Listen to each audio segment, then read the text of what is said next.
জিলকত মাস শেষ হয়ে যাবে মাগরিবের আগেই, হয়তো জিলহজের চাঁদ উঠবে যদি আল্লাহ তাআলা চাহেন তো ইনশাআল্লাহ। জিলহজ মাসের চাঁদ ওঠার পর থেকে অনেক আমল, যে আমলগুলো আল্লাহ রসুল সাল্লাল্লাহু আলাইহি সাল্লাম করতেন, সাহাবায়ে কেরাম করতেন, এই আমলগুলো আমাদের করার দরকার আছে না নাই? জোরে বলেন। এই জিলহজ মাসের 1 তারিখ থেকে 9 তারিখ পর্যন্ত রোজাও আছে না নাই? রোজাও আছে। আরাফার দিনে যদি কোনো ব্যক্তি একটি রোজা রাখে, 9 তারিখে একটা রোজা রাখে, 2 বছর রোজা রাখার সব আল্লাহ পাক তার আমল নামায় দান করেন। সুবহানাল্লাহ।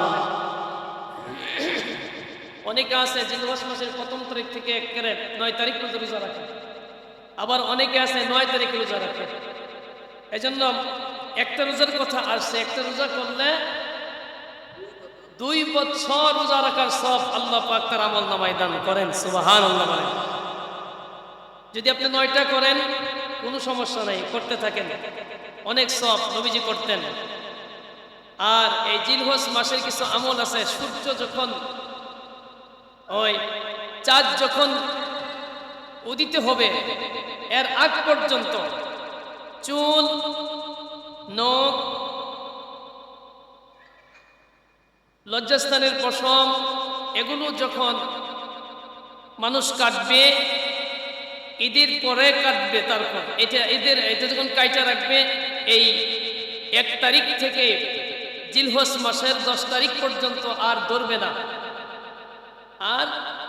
না, এভাবেই রাখবে। পরে যখন ঈদুল আজহা হবে, ঈদুল আজহার পরে যদি আপনি কাটেন, তারপর কুরবানি করলে যে সব নেকি পাওয়া যায়, সেই সব নেকি আল্লাহ তাআলা তার আমল নামায় দান করবেন। সুবহানাল্লাহ বলেন।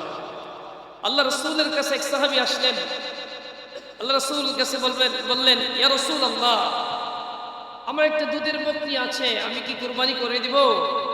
নবীজি বলেন, না, কুরবানি করিও না।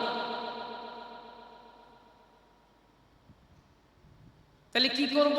নবীজি বলেন, তোমরা চুল, নখ, লজ্জাস্থানের পশম এগুলো কাটিও না, গোঁফ কাটিও না। যদি তুমি জিলহজ মাসের 1 তারিখ থেকে 9 তারিখ পর্যন্ত না কাইটা রাখো, তারপরে কাটো, তাহলে কুরবানির পরিপূর্ণ কাম্মেল সব তার আমল নামে আল্লাহ তাআলা দান করবেন। আর তুমি যে কুরবানি করলা নাই, কুরবানির ফজিলত তোমার আল্লাহ তাআলা দিয়ে দিবেন। সুবহানাল্লাহ বলেন। শুধু এই 1 থেকে 9 তারিখ পর্যন্ত এই আমলটি, আজকে চাঁদ উদিত হওয়ার আগেই এই আমল করতে হবে। নখ থাকলে নখ কাইটা ফেলতে হবে, চুল থাকলে চুল কাইটা ফেলতে হবে। এই 1 তারিখ থেকে 9 তারিখ পর্যন্ত, ঈদুল আজহা পর্যন্ত কোনো ধরা যাবে না, তাইলে এই নেকিগুলো পাওয়া যাবে। আমরা করতে রাজি আছি ইনশাআল্লাহ। আল্লাহ পাক তৌফিক দান করেন, আমিন।